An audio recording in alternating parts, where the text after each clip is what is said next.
Fala, gurizada! Começando o Bairrista Futebol Clube, parceria RDC TV e Grupo Bairrista com Kleber Grabowska, com Júnior Maicá, com o Ribeiro Neto nesse papo diário, da nossa live diária. Aliás, o Ribeiro estava há pouco no RDC Esportes. Tem alguma informação, ouvido falando a respeito, e até uma notícia que começou a rolar ontem à noite, Ribeiro, sobre a questão envolvendo a CBF com os clubes? Que a CBF também estaria em contato com o governo federal para encontrar logo um caminho para a volta do futebol. Tem alguma coisa a respeito desse assunto aí, Ribeiro? Tem sim, às 14h acontece daqui a pouquinho, né? Uma reunião envolvendo todos os presidentes de federação e a pauta é o retorno do futebol, né? Quer dizer, ao contrário da Argentina que cancelou seu campeonato. Agora eu vou do achômetro aqui, tá? A pauta é o futebol tem que voltar. E por que tem que voltar? É a minha opinião. Por razões bem simples. Por quê? Primeiro, é uma questão política. O governo pressionado, né? Não vou entrar no mérito, não sou partidário, pelo amor de Deus, estou analisando a questão nua e crua. O governo é pressionado com essa enxurrada de notícias polêmicas, precisa de um desafogo, até porque acabou o BBB, né? Então, precisa de um desafogo. Então, ópio para o povo, né? Dê pão para o povo. Os clubes estão desesperados, né? Precisam de receita. A TV já não tem mais o que botar para abastecer a programação. Já represaram todos os jogos possíveis, entendeu? Então, é uma conjunção de fatores e dentro de números, entre aspas, bem menores em relação ao resto do mundo no Brasil de coronavírus, o futebol vai voltar. Vai voltar com portões fechados? Vai voltar. Vai voltar primeiro os campeonatos regionais, que demandam um pequeno deslocamento, né? Então, voltam os regionais, em primeiro lugar, e voltam, e volta. E volta por tudo isso, né? Por as questões apresentadas. O principal, e aí com o apoio do governo e a intenção da CPF e o desespero dos clubes, por quê? Porque o futebol, meus amigos, vai ser uma válvula de escape para esse tormento que nós estamos vivendo aqui. Não só pela pandemia, mas também por as questões políticas. Então, me parece até óbvio, isso aí não é a primeira vez que acontece, a gente sabe muito bem como são as coisas, né? Mas eu tenho para mim que nessa reunião, vou ser muito surpreendido, Silvio, se nessa reunião não for decidida uma data para o retorno do futebol. Reunião hoje à tarde. 14h, daqui a pouquinho. Ah, perfeito. Kleber, a tua opinião? Bom, Silvio, eu acho que o Ribeiro ele toca muito bem nessa necessidade de um fato novo, né? Porque o governo do Jair Bolsonaro ele cria um fato novo à medida que o calo aperta, né? Então, e vai se juntando ao futebol. Eu estava ouvindo na Rádio Gaúcha há pouco um depoimento do Eduardo Gabardo que o Renato Portaluppi conversou com o Bolsonaro na semana passada a respeito de algumas providências. O que o Renato acha a respeito da volta do futebol? E eu acho que no Campeonato Brasileiro isso não tem muito desnível, porque mesmo que o Flamengo e o Palmeiras sejam clubes muito ricos, a estrutura dos times na Série A, em termos de departamento médico, de infraestrutura, é praticamente a mesma. O Renato falou um negócio assim, que adianta o Grêmio fazer toda a precaução, fazer isolamento, trabalhar com grupos reduzidos em horários alternados, né, medindo temperatura dos jogadores, fazendo testes, se isso não acontece lá nos clubes do interior. Se vai jogar, por exemplo, um São Luís e Grêmio, um Esportivo e Grêmio, e os caras dos outros times não fazem esse monitoramento. No primeiro jogo, no primeiro contato, já vai ter a contaminação. Então, o Renato ponderou isso para essa questão dos estaduais. Então, acho que esse desnível entre um time grande que joga a Série A com o time do interior é uma preocupação que o Renato levanta e levanta muito bem, que precisa ser tratada. Mas eu acho, sem dúvida nenhuma, que os campeonatos regionais começam, e eu acho que não começa ainda esse mês. Tem uma informação aí que o Internacional planeja a retomada dos treinos entre 11 e 18. O Grêmio tem volta dos treinos prevista para sábado, mas isso não deve ser confirmado. Esperam mais um pouquinho. Tem uma reunião da federação na sexta-feira e eu acho que a partir dessa reunião de hoje, das duas reuniões de hoje, mais a reunião de sexta-feira da federação, a gente vai ter um encaminhamento e aí uma visualização de quando os estaduais começam. O futebol volta, acho que em junho volta, né? E aí o pessoal vai ter um pouquinho mais de distração para seguir na sua quarentena. Futebol é, sem dúvida nenhuma, uma coisa muito importante dentro da vida do brasileiro, da nossa também. Eu acho que não deveria ser uma preocupação, mas talvez ele possa ter alguma utilidade dentro desse quadro caótico que se aproxima. Júnior Maicá. Kleber,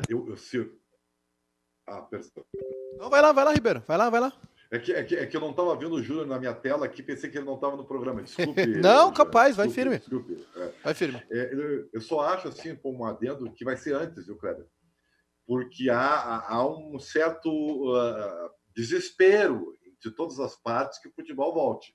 Né? E com relação aos protocolos que serão colocados para, por exemplo, uso de máscaras, testes de temperatura dos jogadores, tudo isso vai ser disponibilizado pelas federações, porque é interesse da CBF, via governo, que isso aconteça. Então, os protocolos, mesmo para aqueles clubes que não têm dinheiro para isso, vai ser colocado para que o futebol volte. Eu acho, aí achômetro, que dia 20 de maio nós temos futebol. É o que eu acho. E aí, Maicá? Pois é, Silvio. Ontem a notícia do cancelamento no futebol da temporada na Argentina, né? Hoje a França também tomou esse caminho. Mas lá na Argentina, Júnior, tava no fim, né? Já tinha terminado. É. Né? O que faltava eram 2 Copas, né? Sim. Uma que estava na segunda rodada e outra que estava na metade. E a França, o PSG já tinha vencido, né? Era virtual campeão. Né? Mas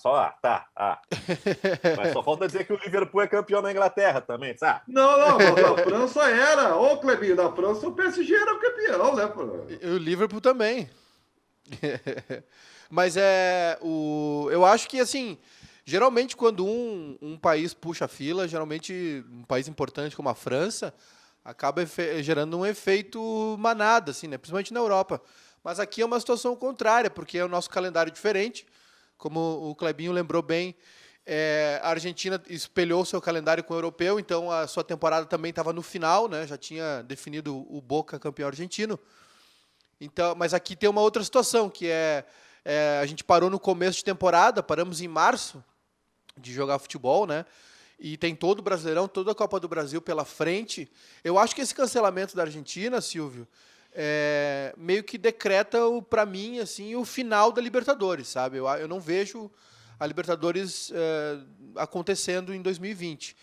Mas Brasileiro e Copa do Brasil, eu acho que os clubes e a CBF vão chegar a um consenso, porque é do interesse de todo mundo jogar, né? Dos clubes, da TV, enfim, justamente uma questão financeira, prioritariamente uma questão financeira, porque também não vejo viabilidade para o futebol brasileiro cancelar o seu campeonato, seu calendário em maio, né? A gente está no meio do ano. Eu acho que vai ter um intensivo aí, talvez. Acho que por enquanto estão segurando muito isso para tentar fazer o Campeonato Brasileiro com as 38 rodadas, como todo mundo quer. Mas eu acredito que nós teremos um campeonato reduzido, Brasileiro e Copa do Brasil, vai ser por aí, acho. E o Gauchão, se tiver espaço para terminá-lo. Bom, Bairrista Futebol Clube, deixa eu só dizer o seguinte, por que, Kleber, a gente foi trabalhar tanto tempo só com o microfone, sem imagem? Essa foi a minha vida, a tua também. Então, volta e meia, tem que estar ajustando imagem. O Júnior B manda um recado pra gente aqui, sabe, ô Kleber, ô Maicá e Ribeiro Neto, sim. Ajusta essa tua imagem. Ele vem a mil, rapaz. Eu não tô vendo o Ribeiro, hein? O Ribeiro tá muito no breu ali, eu não tô vendo o rosto bonito de Ribeiro Neto. Precisa de uma luz aí. Vamos botar uma coisa mais... Ainda bem que o Júnior falou. O homem tá aí para corrigir. O homem tá aí para corrigir. Como é que ele tá agora? Diz para ele aí, ô Maicá. Tá bem, agora tá melhor. Agora eu já consigo ver as feições de Ribeiro Neto. E muito é importante bem. Porque eu sou o Sean Connery dos Pampas, né? Sim. Vamos ver quando é que tu vai romper essas fronteiras aí. O Sean Connery, quando ele fazia o 007, caía do 18º andar de paraquedas, batia na parede. Qual é o andar que ele caía? Mas é o Sean Connery. 17º, assim. 17º. Quando passava pelo 10º, ele só dizia o seguinte, até aqui tudo bem. Sabe que tu desce o 17º, alguém já vai fazendo alguma ilação com o número, né, o Clebinho? Muito bem. Bom, e a dupla Grenal, porque hoje o Internacional anunciou, enfim, estão acontecendo no Internacional os ajustes financeiros em relação ao Ribeiro a pagamento de salários, hein? Isso aí foi tratado, inclusive, no programa que tu participasse há pouco. Eu acho Posso ler um negócio aqui, Ribeiro? Claro. Leia, Kleber. O comunicado do Internacional é de uma pompa, né? O Sport Clube Internacional comunica que, em comum acordo com o grupo de jogadores e atendendo às perspectivas negativas de impacto financeiro devido à pandemia mundial, realizou as adequações necessárias no período de interrupções das atividades e competições. Entendendo as dificuldades da entidade, os profissionais se mostram dispostos aí, compreensivos para realizarem as repactuações. Não podia ser um pouquinho mais objetivo no comunicado, né? Se parece assim, eu estou fazendo aqui em casa durante a quarentena um tratamento hidrotérmico em cerâmica, metal e vidro em ambiente de alta tensão, ou seja, eu estou lavando a louça com a supervisão da minha mulher. Não, mas tu tem razão, né? Não, podia ser um texto mais objetivo, né? Claro, mais objetivo, mais claro, assim. Bom. Muito bom, mas, enfim, muito bom. Mas o importante é o seguinte, é que isto indica que o Internacional está fazendo uma espécie de reajuste salarial com os jogadores, acordo salarial, talvez com alguma diminuição de salários em 2 ou 3 meses, talvez, como fez o Grêmio, transferência no pagamento dos direitos de imagem, porque o Internacional, eu acho até que foi o último clube brasileiro, que a gente não tem tido muita informação dos outros clubes. E lá atrás, quando alguns se movimentavam, o Internacional dizia que ia esperar mais um pouco, tinha feito esse acordo com os jogadores, mas agora, né, Ribeiro, chegou o momento. E eu te acho a ver, falando em Colorado, quero mandar um abraço para o Denis Soares, lá de Bento Gonçalves, que está nos assistindo, e dizer o seguinte, ó, me parece que tem muito a ver com o que vai acontecer. Me parece que já é... Tudo bem, pode me chamar de paranoico, de não sei o quê. Cara, eu tô com uma convicção, Silvio, de que vai voltar tudo. Há uma pressão para voltar. Eu não sabia desse negócio do Renato com o Bolsonaro, viu, o Kleber? Isso aí, como está próximo o Renato do Bolsonaro, né, gente? Coisa impressionante. E não estou pensando em política, hein? Leem, por favor, leem adiante disso. Não é política que eu estou pensando. O Renato voa muito alto, esse homem, meu Deus do céu, né? Mas eu fico a imaginar o seguinte, o contato seguramente partiu do Bolsonaro, claro. O presidente. Será que ele fez com outros técnicos? Será que ele fez com mais gente ligada ao futebol? Na coletiva de ontem ele não falou do nome do Renato, ele se conversou com o técnico gaúcho. Né? E segundo o Gabardo diz, esse contato tem uma proximidade, tem uma relação e até algumas conversas frequentes do presidente com o Renato. Tanto que o Renato, né, acho que ano passado, né? O Renato é abertamente o partidário do Bolsonaro. Isso aí. Convidou o Renato, convidou o presidente Bolsonaro a visitar o estádio Arena, visitar o Grêmio, não me lembro. Né? Passou até por cima de uma vontade do próprio. O Renato está reforçando. O Renato, Cleber, está reforçando a sua base política para o seu futuro futebolístico. Não, mas olha, então está aí. Houve o contato admitido pelo próprio presidente Bolsonaro com um técnico gaúcho, que é o Renato Portaluppi. Quer dizer, possivelmente ele só teve contato com o Renato. Eu vou te dizer uma coisa, eu não acho isto tão ruim. Só que eu acho o seguinte, se o Bolsonaro está partindo para isso, ele precisa ouvir outros profissionais do futebol, não apenas a área do técnico, talvez representante dos jogadores, talvez sindicato. Dirigentes, alguma coisa. Sindicato, quer dizer, tem que ampliar isso aí, porque ele não vai ficar só com a opinião do Renato. O Renato disse isso e está resolvido, vai ser assim.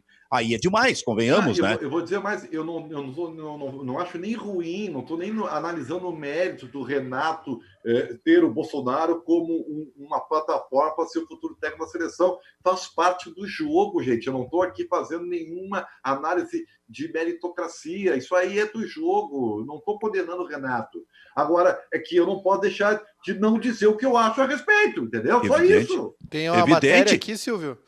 Oi? Tem uma matéria aqui do dia 15 de novembro de 2019, que o Renato convidou o presidente Bolsonaro para assistir Palmeiras e Grêmio em São Paulo.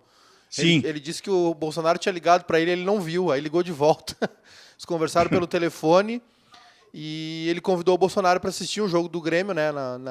Foi pelo Brasileirão, em novembro do ano passado, mas pela agenda do Bolsonaro acabou não acontecendo. E o Renato disse o seguinte: é o presidente do Brasil, não é torcedor do Palmeiras ou Flamengo. Tem uma bandeira só do país, ele torce para todo mundo, gosta de futebol, espero que esteja no jogo contra o Grêmio gostaria de dar um abraço nele, seria uma honra abraçar o presidente do país. Foi o que disse o Renato. E aí o Bolsonaro respondeu dizendo que conversou com o Renato, ele me convidou para ir ao jogo, ficará um pouco difícil se tiver algum evento domingo, para não falarem que eu fui a São Paulo só para ver o jogo. Ele queria emendar, né, alguma agenda lá em São Paulo, mas acabou não acontecendo o encontro. Eu estou tentando interpretar o que disse o Ribeiro. Tu acha que a tua leitura é que isto pode passar por alguma influência mais adiante na tentativa de treinar a seleção brasileira? Isso aí, para mim, é óbvio. Isso aí é óbvio. E, inclusive, vou dizer mais, o governo e a CBF a governo e a CBF são partidários do mesmo interesse nesse momento do retorno do futebol, que será uma válvula de escape tão necessária para o momento do governo. Cara, desculpe, eu não estou nem dizendo vou repetir, porque senão não sabe como é que é a paranoia, né?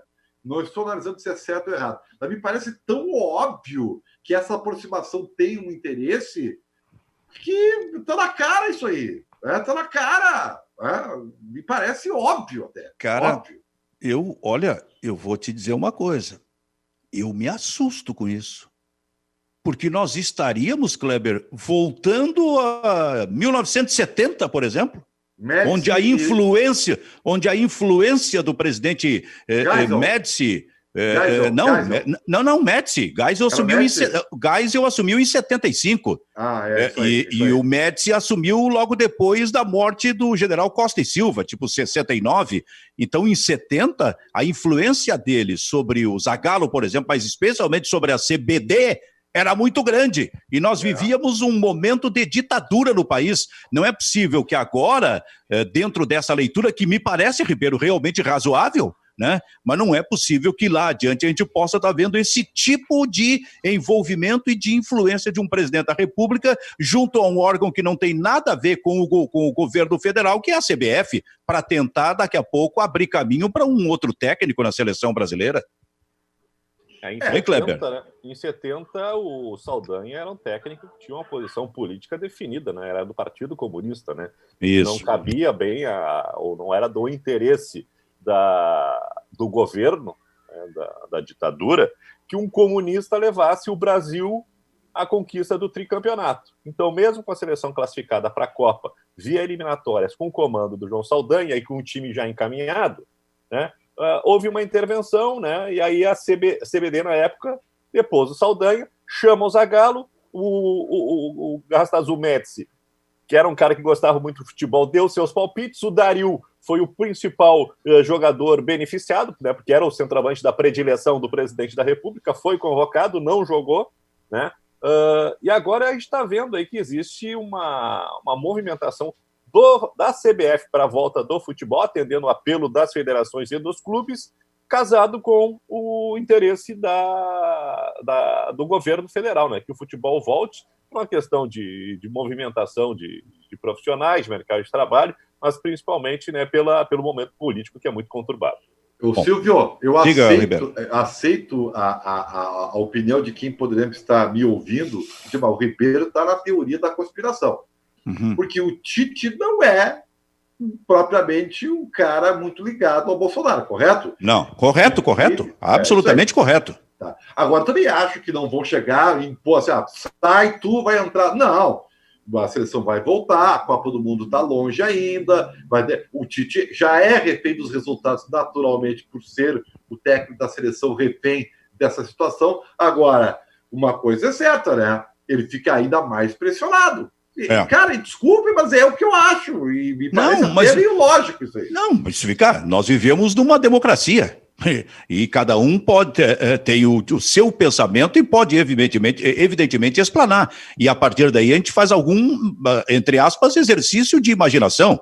Eu só estabeleci uma relação lá atrás, porque só lá atrás é que, basicamente, isto aconteceu de forma, pelo menos, mais forte dentro do país e era um momento de ditadura. Bom, mas de qualquer maneira a gente vai ver os próximos passos. Mas quero repetir aqui, não vejo problema se o presidente da República daqui a pouco está falando com vários técnicos, está falando com jogadores através dos seus sindicatos, falando com dirigentes de futebol. Afinal de contas, o futebol é uma parcela assim extraordinária de movimento popular e cultural no país e de abertura de mercado de trabalho que precisa, nesse momento em que se pensa na possibilidade de se abrir aos poucos, digamos, as atividades privadas e públicas do país, e isso precisa ser realmente levado em conta. O que tu pensa, aí, Maicá?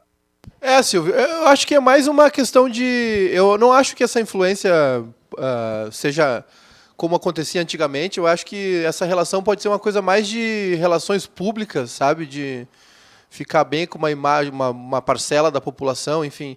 Eu acho que o futebol, a gente sempre cobra um posicionamento dos jogadores, né? E a gente não pode condenar quando... Assim, não quero passar pano, entendeu? Não foi meu candidato, não aprecio as ideias do Bolsonaro. O meu problema não é direita e esquerda, eu acho que a alternância de poder ela é saudável, a gente vê isso nos Estados Unidos, né? Em tempos, uma abordagem republicana, outrora democrata, e não é meu problema. O meu problema com o Bolsonaro, por exemplo, é quando ele defende algumas coisas do tipo misoginia, enfim, homofobia, quando ele dá um voto homenageando um coronel lá, um membro do exército que foi o Brilhante Ustra, que foi um torturador, né, comprovado, condenado, enfim. Esse é o meu problema. E aí acho que o Renato desliza um pouco, assim, mas é a opinião dele, né? A gente cobra que os jogadores, que o futebol se manifeste, né? E o Renato se manifestou. Não é o que eu penso, não é o que eu gostaria de ouvir do Renato, que, né, eu, como gremista, é o maior ídolo da história do clube, tem uma estátua para ele do lado do estádio. Mas, enfim, é difícil fazer uma avaliação. Agora, eu acho que essa relação de convidar um presidente... Eu entendo, entendeu? Quando um clube convida um presidente, né, o Renato convida o presidente da República para assistir um jogo. É um jogo de relações públicas, faz parte, infelizmente, assim, por mais que eu não goste do Bolsonaro, mas para mim, infelizmente, tudo meio que faz sentido, né? E acho que pode fazer sim, o Renato, né, ter alguma coisa, algum interesse, né, nessa divulgação, essa relação com o presidente da República, né, bem ou mal, é uma relação com o presidente, né, com o líder maior da nação. Então, faz um pouco de sentido, sim, mas por meu gosto pessoal eu não aprovo. O Bairrista Futebol Clube está em campo com Júnior Maicá, com Ribeiro Neto, com Kleber Grabowska. O campeonato... Oi, diga. Só para completar essa questão do Renato, acho que tem um fato que está ligado, que é o Renato ele precisa recuperar o cartaz que ele tinha, né? Que foi diminuído a partir da chegada do Jorge Jesus. Se fizer uma pesquisa, né, Kleber? Se fizer uma pesquisa hoje, 90% do Brasil vai querer o Jorge Jesus na seleção brasileira. Até o Filipão, né? O Filipão foi muito coerente, né? Quando perguntado se ele aprovaria a indicação do Jorge Jesus como técnico da seleção brasileira, e ele disse claro que sim, até porque o Filipão é um brasileiro que treinou a seleção portuguesa, e ele disse quando estava em Portugal, eu precisei de um favor do Jorge Jesus, e ele me atendeu com muita atenção e muita prontidão. O Jorge Jesus está chegando sexta-feira, ele e o staff dele estão chegando sexta-feira ao Rio de Janeiro, para negociar renovação de contrato. E o Flamengo, apesar da situação financeira muito boa, está numa bananosa complicada. É mais ou menos a situação do Atlético Mineiro, né? Porque o contrato do Jorge Jesus é em euros. Quando ele assinou o contrato, o euro estava em 4,5, entre 4,5 e 5. Hoje está além dos 6, né? Está quase 6,5. E aí, como é que fica esse contrato? Será que o Jorge Jesus reduz? A situação é complicada. O Jorge Jesus está numa situação muito boa profissionalmente, mas eu não sei se o Flamengo financeiramente tem condição de bancar o Jorge Jesus. É bom os dois lados, né? Botar um pouquinho a mão na consciência, principalmente o Jorge Jesus, porque não tá fácil em nenhum lugar do mundo, né? Se o Flamengo está com dificuldade, imagina os outros clubes. Silvio. Bom, um salário de R$1 milhão mensais, o que evidentemente não é o salário, é bem mais do Jorge Jesus, mas um salário em euros de 1 milhão mensais, ele passa para 1.200.000, 1.300.000, quer dizer, como é que vai resolver esse tipo de problema o Flamengo, que realmente fez esse contrato em euros com o técnico português? A minha vida toda, Silvio, eu vi aquelas plaquinhas, Jesus voltará, é sexta-feira, viu? Fala, Maicá. Não, eu lembrei aconteceu um episódio semelhante naquele Corinthians, né? Perdão, acho que era da Hicks Music, né? Esqueci o final da Hicks ali. E O dólar estava numa relação 1-1 com o real e o Corinthians tinha contratado o Rincon e o Gamarra. E contrato em dólar, né? E aí o dólar disparou. Dobrou, né? Passou para 2 e alguma coisa. E aí começou uma disputa, porque os dois jogadores queriam ser pagos no valor que eles acertaram. Acho que a partir dali os clubes brasileiros começaram a colocar o famoso gatilho, né, uma trava de segurança nos contratos. Foi o que aconteceu, eu acho, na questão do Alessandro. Bem pouco tempo. Isso aí. O Alessandro ganha em dólar, e aí me parece que houve um acordo entre as partes para estabelecer um patamar. Olha o patamar, né? De elevação máximo para que não houvesse essa distorção aí. Olha só, o campeonato francês está encerrado sem campeão? Mas o PSG é o campeão, virtualmente, com os pontos de vantagem. Não, mas eu quero saber se está oficializado como campeão. Eu não sei. Não. Essa história é a seguinte, ó. A Federação Francesa ainda não se pronunciou. A orientação é do governo para que não tenha mais futebol. Futebol lá para agosto, setembro. Se a federação quiser mexer no calendário e terminar o campeonato lá, é possível. Então, essa é a ideia de que o campeonato francês. A federação ainda, o campeonato acabou. Mas e a Champions, Kleber, como é que fica? Pois é, aí tem que fazer um ranqueamento, né? Mas o PSG está jogando a Champions. Sim, não, mas aí terminou o campeonato francês, mas vamos ver como é que a UEFA vai se movimentar em relação à Champions League, né? Mas a Champions, a ideia é aquela de botar em numa cidade só?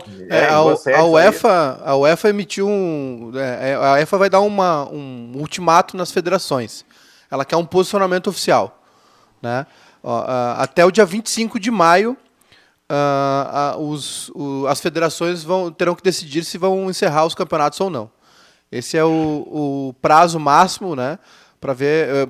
Enfim, é uma relação de cada país, né, de cada federação com o seu governo. Cada governo tem as suas diretrizes, enfim. Então foi por isso que a Argentina já definiu ontem, né? A Argentina não cogita jogo sem torcida. Eles não querem saber de jogo sem torcida. Os argentinos se consideram europeus, né? E tem até a piada daquele argentino que voou num Zeppelin para ver como é que a cidade ficava sem a presença dele, né? E então é isso. Então aqui eu tenho Holanda e Bélgica encerrado, a França deve encerrar, Portugal e Alemanha devem retornar com protocolo de segurança. A UEFA deu até dia 25 de maio para os caras decidirem, nós vamos continuar ou vamos encerrar? Conversa aí com o presidente, com o ministro da Saúde, se resolvam e nos digam aí qual é o prazo de vocês, se vocês vão cancelar ou não. Eu não tô conseguindo ver nenhuma competição internacional, né, nesse ano. Eu acho que a gente não vai romper fronteiras aí em 2020. Se acontecer de ter futebol, é portão fechado dentro do país. E tem uma notícia nova sobre a Olimpíada, né? Que se a Olimpíada não acontecer ano que vem, né, 2021, nessa nova data que foi estabelecida, não vai ter Olimpíada no Japão, né? Fica para daqui 4 anos. E outra coisa... Não teríamos uma Olimpíada. Daqui a 30, 40 anos a gente vai olhar assim, deu um salto de 8 anos. É igual durante a guerra, né? Exatamente. Como a Copa do Mundo. E teríamos a repetição do que na Segunda Guerra uma geração de atletas foram impedidos, né, de se tornarem olímpicos, e vai acontecer. Mais do que isso, uma geração de atletas podendo perder um ouro olímpico que ganhariam ali em 2020 ou 2021, porque o esporte olímpico é uma coisa exigente demais, né? Num ano de Olimpíada, tu vai ao topo ganhando ouro, e 4 anos depois tu já pode ser considerado velho, por exemplo. E tem o Kleber lembrou bem esses dias, tinham algumas modalidades, não tinham todos os participantes definidos, né? Então a questão de índice de classificação para a Olimpíada, então primeiro que, né, adiar para 2021 foi a decisão sensata. Agora o Tóquio não vai suportar mais um adiamento, né? Aí não sei como é que fica, se a Olimpíada de Tóquio pula para 2024 ou ela é de fato cancelada, porque estava tudo pronto, né? Tudo praticamente 90% pronto, do jeito que os japoneses são. Acredito que estava tudo 100% pronto, mas se não, estava muito próximo, né? Porque a Olimpíada estava para começar agora, em junho, né? Se não me engano, acho que mês que vem. Um pouquinho mais de 40 dias. Só, Silvio, uma coisa que ocorreu aqui. A Argentina tomando essa decisão, ela impacta na Libertadores da América, né? Foi o que eu comentei antes, Ribeiro. Eu acho que não tem Libertadores esse ano, não tem como. Porque a Argentina parada até setembro, né?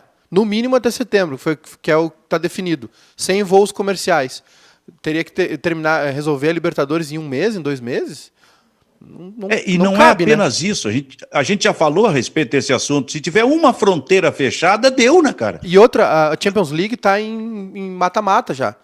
Né? Tava nos jogos de volta da oitavas. Então teriam mais uma data, quarta, semi... Serão 6 datas, digamos assim. Uma pergunta, Júnior, por favor, para ti. A Libertadores, Ribeiro, só para encerrar, a Libertadores tem toda a volta da fase de grupos ainda. Né? O Kleber, que foi plantão durante muitos anos, o Grenal vai ter valido? Vai ficar para a história ou se apaga se a Libertadores for acabar? O Grenal foi jogado, né? A competição é que não valeu, né? Mas e aí, como é que faz? Sim, mas é meio interessante. Entra para os anais da história, mas não valeu nada. Foi o primeiro jogo de Libertadores e acabou a Libertadores. Ou seja, o Grenal de uma Libertadores acabou com tudo mesmo, né? Isso é verdade. E na prática nós não tivemos Grenal de Libertadores ainda.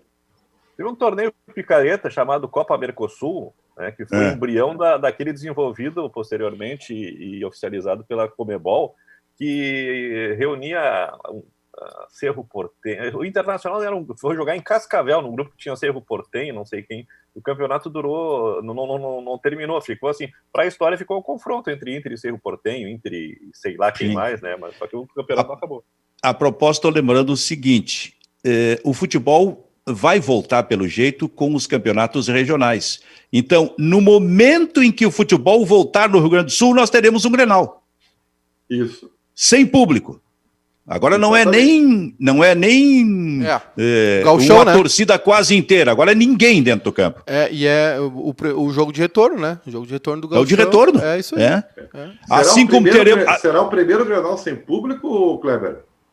Eu acho que sim. Eu acho que sim. Assim como teremos neste dia, digamos que seja um domingo, Grenal, Caju e Brapel. Que são jogos já marcados pelo calendário do Campeonato Gaúcho. A gente vai... Olha, vamos voltar em alto estilo, hein? Cada um na sua casa, mas vamos voltar em alto estilo. 2020 é o 2020 é o ano... O calendário de 2020 nos deve 4 Grenais. O ano que mínimo, nunca acabou. Kleber Grabowska, o que tu recomendas hoje, hein, Kleber? Bom, ontem eu assisti mais 2 capítulos daquela série Last Dance, né, a respeito do Michael Jordan em NBA, e por acaso na faxina que eu fiz, eu achei esse livro aqui que é muito interessante. A gente estava falando tanto do Barbosa esses tempos, né, que é do Paulo Perdigão, A Anatomia de uma Derrota, e tem uma frase aqui que precisa de atualização, né, apenas 3 pessoas com um único gesto calaram o Maracanã com 200 mil pessoas, Frank Sinatra, o Papa João Paulo II e eu, né, a declaração do Didia, né. Acho que tem que colocar. Agora eu não sei se tem que colocar aqui o João Antônio ou o Carlos Miguel naquele Grêmio 2, Flamengo 2.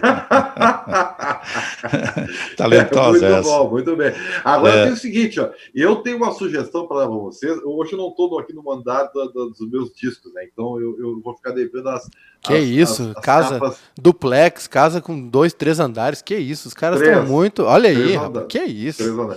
Para que tu quer uma casa desse tamanho, hein? Sabe que eu cheguei a essa conclusão, especialmente depois que comecei a ficar velho.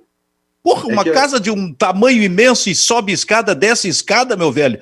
Tu vai ficar velho, tu tá ficando velho, tu não vai ter condição física mais para te movimentar tanto. Então, vende essa casa e compra um apartamento pequenininho. Não, isso no futuro vai acontecer, né? Compra agora, Ribeiro. Depois da pandemia, os apartamentos vão estar tudo baratinho. Mas eu gosto muito porque eu sou um cara que precisa de espaço, entendeu? Eu sou um cara que precisa de espaço. Mas, de qualquer maneira, eu tenho uma sugestão e eu por acaso eu descobri, tá? Eu achei no History Channel, né? Uma série, uma pena que ela é dublada e nada contra os dubladores. É que pro meu gosto pessoal, eu prefiro no áudio original, tá? Eu prefiro. O Livro Azul, tá? Que é baseada nos anos 50, né? Logo após tem muito a ver com a Área 51, né? lá em... Como é o nome da cidade lá, Silvio? Caso... Meu Deus, da área 51 dos OVNIs lá nos Estados Unidos. Tá? É Cabo Canaveral, não é? Não é Cabo Canaveral. Não, isso aí é a NASA. Isso aí é a NASA. Tá. Caso Roswell, tá? Da área 51, né? Onde os Estados Unidos descobriram os primeiros OVNIs e coisa e tal. E aí, o Doutor Estranho é o protagonista da série, né? Eu não lembro o nome dele, mas é o Doutor Estranho. E ela é baseada em descoberta e investigação dos primeiros casos de OVNIs, né? Do que acontecia nos Estados Unidos. É muito legal, eu sou apaixonado por ficção científica. Como é que é o nome, Ribeiro? O Livro Azul. O Livro Azul tá no History, tá aberto no History. A pena que é dublado, é a primeira temporada com 12 episódios. Recomendo, já estou no quarto episódio. É muito legal para quem ama o gênero como eu. Tá? Se o Baldasso estivesse no programa, no momento em que tu fez a referência ao livro que tu estás lendo, o Livro Azul, já sabe que ia sobrar para ti, né? Aliás, eu acho Ele já vinha com o Sistema Azul. É isso aí. Eu até não sei qual é o nome o original, porque não está escrito Livro Azul, mas depois eu vou pesquisar para ver se o número... Até eu vou dizer uma coisa para vocês, tá? Se é uma coisa que eu tenho uma bronca, é com essa interpretação de alguns títulos que para o português, que para mim não tem nada a ver com o original. Né? Tipo assim, ó, Charles Angel virou as Panteras. Né? É uma coisa que não tem nada a ver, entendeu? E aí eu estava vendo um filme francês muito bom com o Jean Reno, que é um belo artista, né? Veterano, mas ainda é muito bom. E o título original é L'Immortal, que é o Imortal. E os caras botaram para 22 olha aí, ó, Livro Azul e Imortal. Mas o Ribeiro se entrega, cara. Ele falou em francês para se esconder, tu viu? L'Immortalité. Ainda bem que eu sou um troglodita e entendo muitas línguas.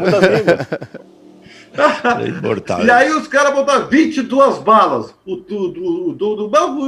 que não põe o Imortal? É L'Immortal, que é o título original. Sabe, o negócio assim louco. E poderia dar uma lista de títulos aportuguesados que não tem nada a ver com o original. Tem uma bronca com isso aí, cara. Eu também tenho. Que a gente é tudo ignorante. Exatamente. Calma. Licença poética. Muito bem, Bairrista Futebol Clube. Quero dar minha dica também, então, Silvio. Já que tá todo mundo dica, dando então. dicas culturais, quero sugerir uma série para os amigos que gostam de politicagem, espionagem, especulação, enfim. É uma série chamada The Looming Tower. Está disponível no Amazon Prime, né, no serviço de vídeo da Amazon, aí, concorrente da Netflix, que é baseado num livro, The Looming Tower, que é vencedor do Pulitzer, né, o maior prêmio literário dos Estados Unidos, que é sobre todas as cagadas que os Estados Unidos cometeram pré-11 de setembro. Começa com o atentado na embaixada em Nairobi, no meio daquela confusão do Clinton com a Mônica Lewinsky, a CIA e o Qual a confusão? Da Mônica Lewinsky com o Clinton? Teve um... Fica por aí. Avança, temos que avançar. Dançaram um forrozinho no salão oval.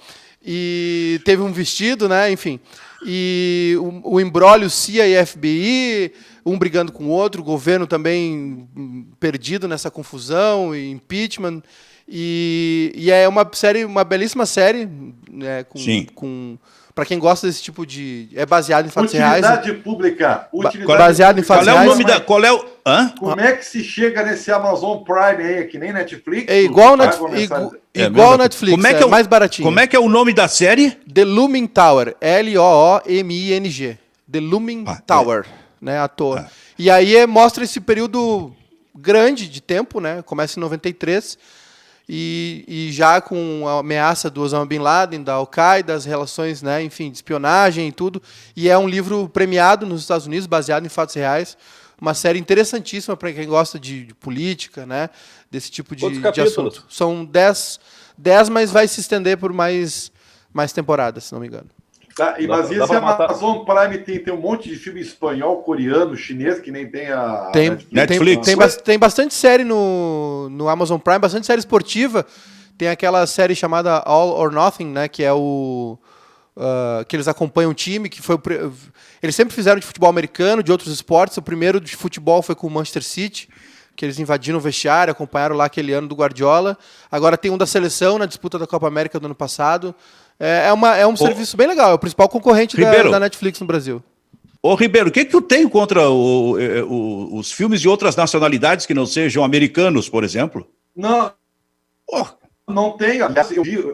Esses filmes espanhóis, africanos, daqui a pouco revelam coisas que a gente não vê no dia a dia. Ribeiro Neto nunca viria um filme de Teixeirinha. Perfeito. Não, eu até vi. Eu acho que quando criança cheguei ao cinema para ver o Teixeirinha e outro que tinha lá da Carlos Gomes, mas era outro tipo de filme, né? Era outro tipo de filme. Então, assim, o que eu quero dizer é o seguinte: eu não tenho nada contra, eu só acho que é demais, entendeu? Assim, tu pega assim, o percentual em relação aos hollywoodianos. Por exemplo, vou dar um exemplo como não tem preconceito. Estreou agora no Netflix o filme O Resgate com o Thor, né? O ator do Thor. Uhum, e a produção é de Bollywood, é da Índia. E o filme é maravilhoso, muito bem produzido. Só tem um ou dois atores americanos, o resto é tudo ator indiano. E foi muito bem feito, tá ótimo, excelente filme. Quer dizer, esses dias eu vi um filme africano chamado The Peace of Nation, maravilhoso. Tá, mas deixa eu dizer uma coisa. Das vezes... Ele acha demais, Kleber e Maiká, ele acha demais. Ele só está pensando pela cabeça dele, aquilo que me interessa. Porra, nós temos milhões de pessoas para assistir no mundo inteiro. Aí o Ribeiro Neto vai dizer, é demais isso que tá... Olha, a Netflix está correndo risco. O meu umbigo é grande. Não é maior que o do Baldasso, Netflix né? ganhou... O do Baldasso é muito maior. Netflix ganhou 15 milhões de assinantes com a pandemia. Só isso. E agora? Também, né? E agora? Olha só, a gente tá falando... Esses dias eu falei sobre a história do Tostão, né, na Copa de 70, que podia ficar cego a todo momento, e aí eu recuperei o livro que eu li dele, Tempos Vividos, Sonhados e Perdidos, um olhar sobre o futebol, que conta a história do Tostão. Esse livro aqui, ó, vê se aparece bem aí. Aparecendo bem aí, Kleber? Sim. Esse livro aqui, que mostra um Tostão passando a ser titular lá em 63, do time do Cruzeiro com 15 anos de idade, mais ou menos. Com 18, ele já estava na Copa de 1966, na Inglaterra. Esse ano foi emblemático em 66, porque o Santos ganhava tudo há muitos anos dentro do Brasil. E quando eu digo tudo, eu estou falando em Taça Brasil.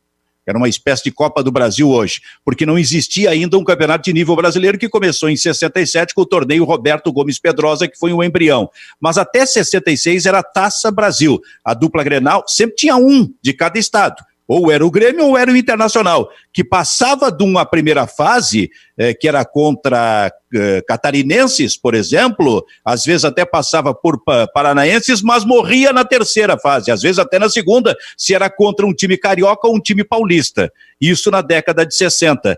Pois o Cruzeiro de Belo Horizonte inverteu toda essa lógica, porque só ganhava o Santos, essa Taça Brasil, de certa forma, o Santos do Pelé. Pois lá em 66 a decisão foi entre o Santos e o Cruzeiro de Belo Horizonte em 2 jogos. E aí surgiu a estrela do Tostão. E aí surgiu a estrela do Dirceu Lopes, de um time magnífico que o Cruzeiro fez em 1966. O primeiro jogo da decisão foi no Mineirão, que tinha sido inaugurado um ano antes, em 65.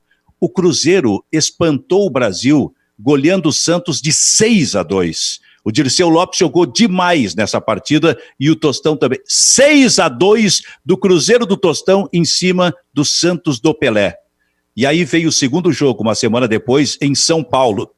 E o que se dizia é o seguinte, aquilo que aconteceu é um fato isolado. O Santos com Pelé vai virar em São Paulo e vai ser campeão da Taça Brasil. Pois o Cruzeiro foi lá, encarou e ganhou o jogo de 3-2.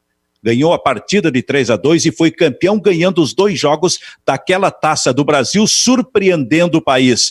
Tanto que logo na sequência, o Kleber, surgiu, digamos, entre aspas, um segundo rei do futebol brasileiro. O Tostão foi colocado como um segundo rei. Era um rei para desbancar o Pelé naquele momento, tal era a qualidade do Tostão e o time que o Cruzeiro tinha feito para ganhar aquela Taça Brasil de 66. E por isso toda a preocupação, né, e todo o esforço da seleção brasileira em contar com o Tostão na Copa de 70. E Silvio, esses dias eu vi a imagem desses gols da goleada do Cruzeiro sobre o Santos, um Santos irreconhecível, Cruzeiro avassalador entrando por todos os lados, né, e o Natal, que é o ponteiro direito do Cruzeiro, faz uma partida espetacular. E outro comentário a respeito desse time do Cruzeiro, né? O Cruzeiro começa com um time brilhante aí na metade dos anos 60, né? Que tem Dirceu e Tostão como, né, os principais protagonistas da década de 60. Sendo um clube bem novinho, né? Porque o Cruzeiro é de quando, Kleber?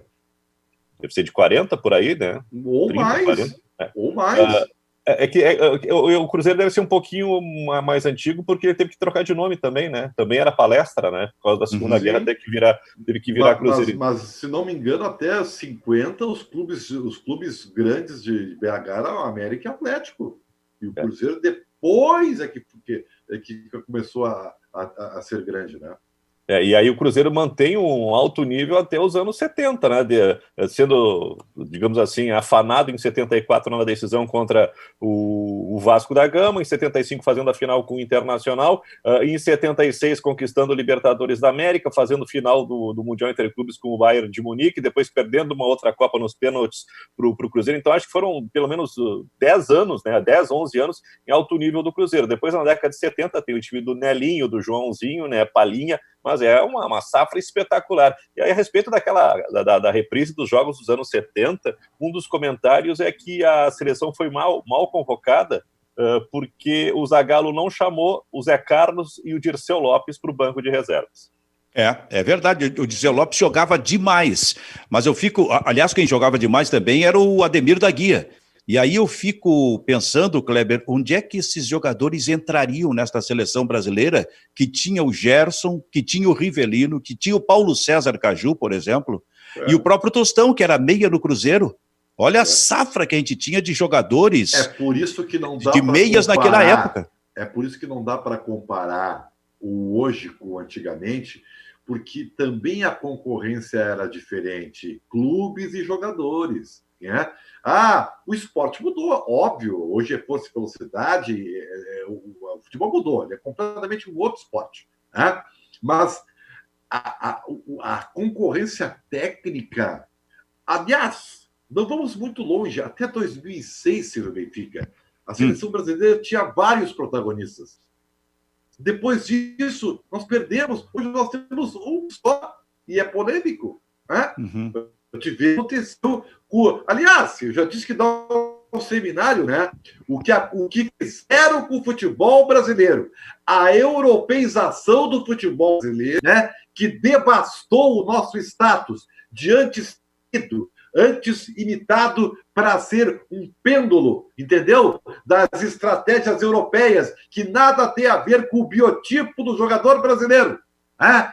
Que tenta jogar um futebol que não é seu, né? Não é seu. Mas, ô Ribeiro, como é que vai se jogar um futebol hoje só baseado na técnica?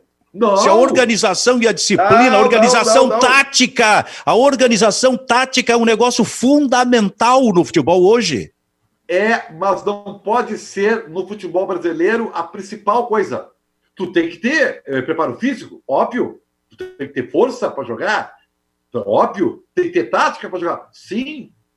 Tem que se adequar aos novos tempos, mas tu não pode perder a tua identidade, Silvio. Mas vem cá, cara. O futebol brasileiro perdeu a sua identidade. Mas por que qualquer treinador de categoria de base, tu vai ver que eles têm medo de perder o emprego, porque eles têm que fazer o jogador recompor em vez de fazer o drible. Isso é verdade, mas tem uma questão cultural aí, cara. No tempo em que nós éramos garotos, tinha campo de futebol à disposição em tudo que era canto. Eu lembro muito bem em Osório, ali no bairro onde eu morava, o campo de futebol sempre pertencia a alguém, a alguma família. E a família ia lá e requisitava para construir uma casa em cima. No mesmo dia, a gente já encontrava a cerca de 100 metros dali um outro campo para jogar. E se fechasse aquele campo, no mesmo dia se encontrava um outro. Então, aí é por aí que surgiam, tecnicamente, os grandes jogadores de futebol, que começavam com a gurizada jogando de pés descalços, porque tinha campo à disposição em todo canto. Só que o tempo passou e... Mas me perdoa, Silvio. A construção civil expandiu de tal maneira que desapareceram os campos. Isso é meia verdade. E aí a garotada começou a aparecer no futebol de salão. Não, isso é meia verdade. Eu vou dizer, eu vou dar 50% para a tua tese, que é brilhante, mas os outros 50% é que nós perdemos, entre elas, é uma figura que eu estou fazendo, né? Nós perdemos a garotada para o videogame. Tá bom, pode ser também, é verdade. Hoje em dia. O que tu pensa, Kleber? Olha, a respeito dessa questão da priorização da técnica, aliás, da tática em relação à técnica, né?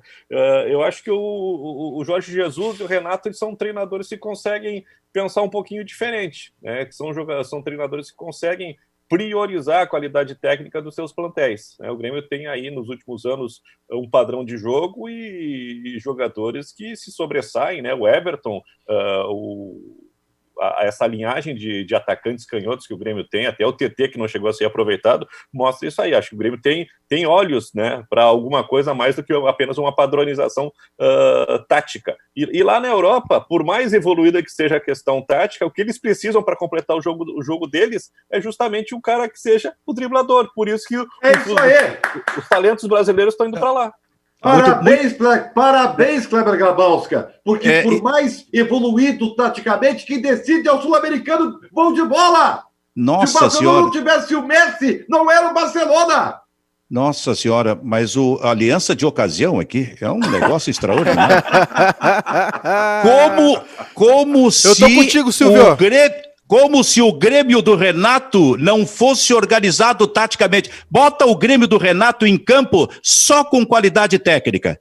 Não organiza o time. Não organiza o Flamengo taticamente para ver onde vai parar. Aliás, o Grêmio está precisando urgentemente ter uma reorganização tática, viu? Então. Aliás... Palmas para mim. Bate palma para mim, Maiká, por favor. Sacanagem. Fora da sacanagem não há salvação, como dizia Pedro Ernesto. Eu acho que vocês estão... achar o primeiro volante, tá? Que o Grêmio não tem. Verdade. Silvio, eu acho que... Fala, Maiká. Eu acho que a questão do drible é importante, sim, o improviso, né? Fundamental. O diferente, né? Por isso que nós... Eu estava acompanhando esses dias uma... Ô, Maiká, só um parênteses. Claro. Tanto que todos os técnicos, o Tite, por exemplo, diz isso, eles usam aquelas expressões para dividir o campo de futebol, primeiro terço, segundo terço, terceiro terço, que é lá no ataque. E aí o que eles dizem? A partir do terceiro terço, que é mais perto da área adversária, começa a aparecer a qualidade técnica do jogador. Aí entra a qualidade técnica individual para que também assim ele decida os jogos. Eu acho que, enfim, estava vendo uma live esses dias, já comentei aqui no programa do Beckham, falando sobre os jogadores brasileiros, enfim, o respeito que se tem, né, que se sabe que os jogadores brasileiros são os melhores, e o sul-americano tem essa característica, né, do drible, os argentinos da gambeta, como eles chamam, né, de gambetear, de iludir, né? Mas eu acho que eu acho que a europeização, enfim, não sei qual é o termo correto aí. Europeização, assim, o baque de 2014, né, do 7-1, foi muito forte. Eu lembro que a gente passou 2-3 meses seguintes discutindo, olha, repensar o futebol brasileiro, enfim, usou como exemplo a Alemanha de 2002, que quase não teve chance contra o Brasil, que começou toda uma reestruturação, né, na federação, na seleção de principal, base, enfim, junto com os clubes, na formação tática e técnica dos jogadores. É claro que tem coisas que são do nosso DNA, né, o drible, enfim, é uma mistura de técnica com a característica do povo, o futebol e o brasileiro tem uma simbiose que não se explica racionalmente. Mas eu acho importante isso que está acontecendo. Eu acho que talvez, não acho que seja demais, às vezes tem um pouco de exagero nos termos, na robotização do negócio, de movimento, de scout, enfim. Eu acho que tem que ser um mix disso. Se nós conseguirmos aliar a organização do futebol europeu, não só dentro de campo, como fora também, né, no clube, na padronização, na formação do jogador, mas se a gente não deixar de lado a nossa característica como povo, né, como dos jogadores, eu acho que a gente forma um super time. Eu vejo um desequilíbrio, assim. Agora tem um outro ponto que eu discuto bastante com o Edu aqui, que é o seguinte: eu fico com medo, e uma outra série que eu terminei de assistir ontem, que foi aquela do Sunderland, né, que é aliás, tem 2 episódios ali fantásticos, para quem está assistindo a segunda temporada. Um é sobre o marketing do clube e o outro é sobre o jogo, né? Enfim, a decepção deles quando vão jogar em Wembley, enfim.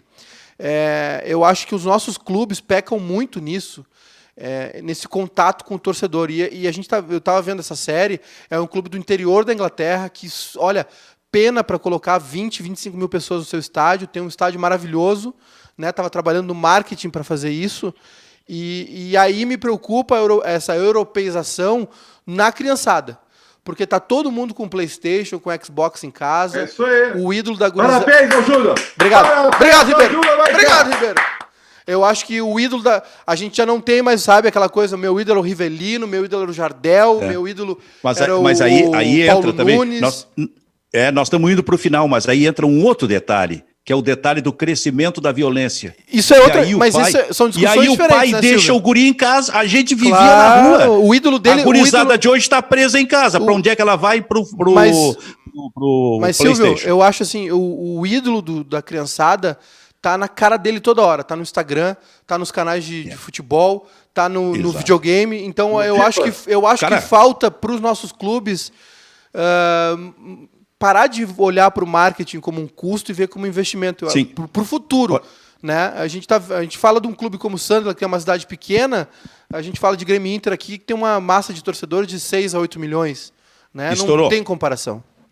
Olha só, Júnior Maicá, estourou o programa e é uma pauta para nós. Que coisa boa para a gente continuar tratando desse assunto aqui no programa. Sem essa loucura exacerbada aí do Ribeiro Neto, que vem para cá aplaudir qualquer coisa que vá a favor da tese dele. Quer dizer, esse é um negócio impressionante, esse homem aí. Mas olha só, o papo é realmente interessante. Eu acho que a gente pode aprofundar nos próximos programas esses detalhes e essas coisas aí. Muito bem, Júnior Maicá, Kleber Grabowska, Ribeiro Neto, muito obrigado para vocês. Palmas! Pode bater palmas aí. Tchau, tchau.